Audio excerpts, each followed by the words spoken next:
நிலை என்பதில் சில வித்தியாசங்களை நாங்கள் பார்க்கக்கூடியதாக இருக்கின்றது. இந்த 2009 மே 18க்கு முன்பே தமிழீழ விடுதலை புலிகளின் கட்டுப்பாட்டிலே இருந்த கிராமங்களில் இந்த கிராமம் என்பது மிகவும் முக்கியமான ஒரு கிராமமாக இருந்தது.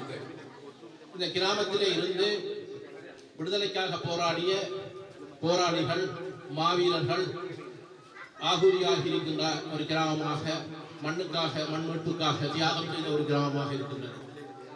அதுக்கு பிற்பாடு இந்த விடுதலை புலிகள் மௌனித்ததற்கு பிற்பாடு 2010ஆம் ஆண்டிலிருந்து இது ஒரு இராணுவ கட்டுப்பாட்டு பிரதேசமாகவும் இராணுவத்துக்குரிய பிரதேசமாகவும் அரசாங்கத்தின் ஒரு கிராமங்களாகவும் இருந்து கொண்டிருக்கின்றது.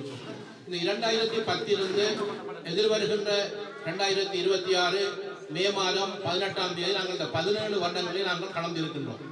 இந்த 17 வருடங்களில் நாங்கள் அவதானிக்கின்ற விடயம் என்னவென்றால், ஏற்கனவே இருந்த ஒழுக்கம், ஏற்கனவே இருந்த நீதி, நியாயம் எல்லாமே இன்று இல்லாமல் இருந்து கொண்டிருக்கின்றது.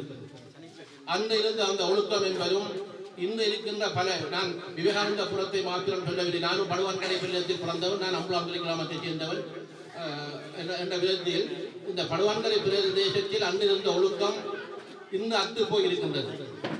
பல்வேறுபட்ட சீரழிவுகள் நடந்து கொண்டிருக்கின்றது. இப்பொழுது இங்கிருக்கின்ற இளைஞர்கள் அல்லது அதை நாங்கள் பார்க்கின்ற போது, எனக்கு முன்பு பேசிய B.R. மகேந்திரன் அவர்கள் கூறியது போன்று சில நடவடிக்கைகளை நாங்கள் பார்க்கின்ற போது பல்வேறுபட்ட திசை மாற்றுகின்ற நடவடிக்கைகள் தொடர்ச்சியாக இடம்பெறுகின்றது. அது வடகிழக்கை பொறுத்தமட்டிலே தொடர்ச்சியாக இளைஞர்கள், யுவதிகள் என்பவைகள் ஒரு கடந்த நாங்கள் போராட்டத்தை மறந்து நாங்கள் செல்கின்றோமா என்ற விடயங்கள் எல்லாம் வந்து கொண்டிருக்கின்றது. ஆகவே இந்த 2010 இந்த 17 வருடங்களுக்குள் நலிவுற்ற அல்லது போரினால் பாதிக்கப்பட்ட அல்லது முன்னாள் போராளிகளாக இருந்த அல்லது முன்னாள் போராளிகளின் தாயாக இருக்கக்கூடிய மாவீரர்களின் பெற்றோர்களாக இருக்கக்கூடியவர்கள், அவர்களை ஒரு வழிப்படுத்த வேண்டும். அந்த கிராமத்தை ஒரு ஒழுக்க கிராமங்களாக மாற்ற வேண்டும்.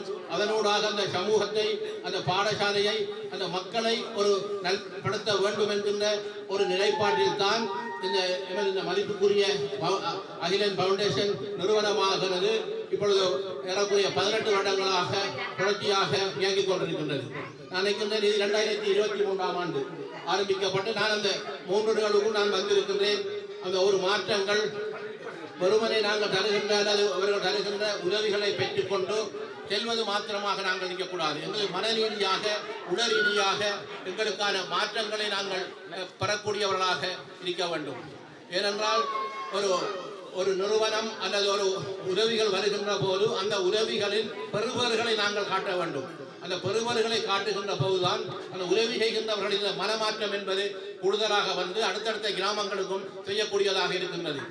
என்னை பொறுத்த மட்டில் B.R. மகேந்திரன் அவர்கள் சொல்லுவார், இந்த விவேகானந்தபுரம் என்பது தொடர்ச்சியாக அவர்கள் கொடுக்கின்ற அந்த நன்கொடைகள் அல்லது அந்த விடயங்களுக்கு சரியான ஒரு நியாயமாக நல்லா நடந்து கொண்டிருக்கின்றார்கள் என்ற ஒரு விதத்தை கூறியிருந்தார். என்றால் நீங்கள் காட்டிய அந்த உதவி, நீங்கள் காட்டிய அந்த பெறுபேறு தான் இப்பொழுது அடுத்த கிராமமாக அவர்கள் இனம் கண்டிருக்கின்றார்கள். இது முடிய அடுத்த கிராமங்களுக்கு செல்ல இருக்கின்றார்கள். ஆகவே நீங்கள் அதிலே அந்த விடயத்தை, அந்த புரோக்ரஸை, அந்த உத்வேகத்தை காட்டாமல் நீங்கள் விட்டிருப்பீர்களாக இருந்தால் அடுத்த கிராமத்துக்கு அந்த சந்தர்ப்பம் கிடையாமல் அது வேறொரு கிராமங்களுக்கு சென்றிருக்கும். இந்த அகிலன் பவுண்டேஷனை நடத்துகின்ற எங்கள் உயர் திரு கோபால் ஐயாவை நாங்கள் பார்ப்போமாக இருந்தால் இவர் யாழ் மாவட்டத்திலே பிறந்து லண்டனிலே வதித்தாலும் கூட அங்கே இருக்கின்ற அந்த கற்பக விநாயகர் ஆலயம் என்கின்ற அந்த ஆலயத்திலே ஒரு அரங்காவல், ஒரு தலைவராக இருந்து கொண்டிருக்கின்றார். அங்கே வருகின்ற மக்கள் அந்த பூஜையின் பின்பு போடுகின்ற காணிக்கை, உண்டியல், அந்த உண்டியலே வருகின்ற நிதியை எடுத்துத்தான் பல்வேறு திட்டங்களை, நான் நினைக்கிறேன் அந்த 18 வருடங்களுக்கும் ஏறக்குறைய 30-50 கோடிக்கு மேலே இங்கே வடகிழக்கு வருகக்கூடிய மலையகம் அங்கே போன்று சென்றிருப்பார்கள். நாங்கள் இங்கே நான் நினைக்கிறோம் 50 லட்சம் வரை இங்கே இந்த கிராமத்துக்கும் கூட செய்திருக்கலாம். அன்னளவாக நாங்கள் கணக்கு பார்க்கவே அவங்களுக்கு தான் தெரியும். ஆகவே அவர்கள் அந்த கனியை சும்மா எடுத்து வரவில்லை. அந்த கணம், அந்த புலம்பெயர்ந்து வாழ்கின்ற மக்கள் வெயில் இல்லாவிட்டாலும் குடிலிலே பணிந்து பல்வேறுபட்ட தொழில்களை செய்து அந்த தொழில்கள் மூலமாக ஏன் அந்த ஆலயத்திற்கு அந்த உண்டியல் பணத்தை செலுத்துகின்றார்கள் என்றால், இறைவனுக்கு சென்றுகின்றதை மக்களுக்காக செல்லவட்டும். மக்கள், நலிந்த மக்கள், எமது உறவினர்கள் எமது மக்கள் இங்கே வடகிழக்கிலே வாழ்ந்து கொண்டிருக்கின்றார்கள், போரினால் பாதிக்கப்பட்டிருக்கின்றார்கள், இன்னல்களை சந்தித்துக் கொண்டிருக்கின்றார்கள். அவர்களை வாழ வைக்க வேண்டும் என்பதற்காகத்தான் அந்த லண்டனில் இருக்கக்கூடிய மக்கள் அதுக்கு உதவி செய்கின்றார்கள். அந்த உதவியை நாங்கள் பெறுகின்ற போது ஏதோ அவர்கள் தருகின்றார்கள், ஏதோ வானத்தில் இருந்து கொட்டுவதை போன்று அங்கு கொண்டு வரவில்லை. இதை நாங்கள் புரிந்து கொள்ள வேண்டும். ஆகவே இந்த விடயங்களை நாங்கள் அறிந்து தெளிந்து செயல்பட வேண்டும் என்பது ஒரு விடயம். அடுத்ததாக மாணவர்களை பற்றி கூற வேண்டியிருக்கின்றது. மாணவர்களின் ஒழுக்கம் என்பது பெற்றோர்களில் தான் தங்கியிருக்கின்றது.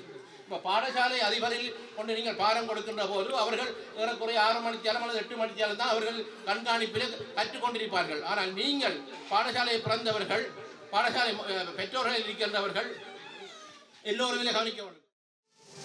மேலதிக செய்திகளுக்காக எமது யூடியூப் தளத்தை சப்ஸ்கிரைப் செய்யுங்கள்.